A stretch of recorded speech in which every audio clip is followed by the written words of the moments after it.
শামাইলে তিরমিজি কিতাবের ভিতরে লেখা আল্লাহর নবীর গঠন কেমন ছিল, আল্লাহর নবীর চেহারা মুবারক কেমন ছিল, আল্লাহর নবীর মুখ মুবারক পাও মুবারক কেমন ছিল, এটার বিস্তারিত বর্ণনা আছে হাদিসের কিতাবের ভিতরে।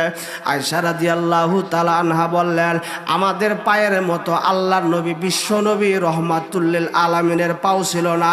আল্লাহর নবীর মুবারক পাওটা সাধারণ কোনো পাও ছিল না। আমাদের পায়ের নিচে একটু সামান্য গর্ত থাকে, খোলা থাকে, কথা ঠিক না ঠিক? কিন্তু আল্লাহর নবী বিশ্ব নবী রহমাতুল লিল আলামিনের পাও মুবারক, তার পাওটা পায়ের তলায় কোনো খোলা ছিল না, সমান ছিল, গোশতের দ্বারা বড় ছিল সমস্ত পাও। আল্লাহর নবী বিশ্ব নবী যখন জমিনের উপরে হাঁটতো, পায়ের তলাটা জমিনের সাথে সমানভাবে বিছাইয়া যাইত।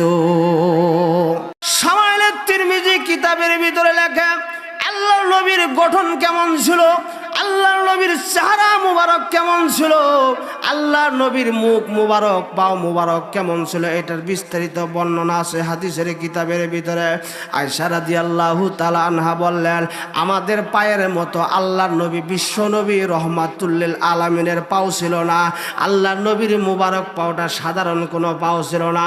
আমাদের পায়ের নিচে একটু সামান্য গর্ত থাকে, খোলা থাকে, কথা ঠিক না ঠিক? কিন্তু আল্লাহর নবী বিশ্ব নবী রহমাতুল লিল আলামিনের পাও মুবারক, তার পাওটা পায়ের তলায় কোনো খোলা ছিল না, সমান ছিল, গোশতের দ্বারা বড় ছিল সমস্ত পাও।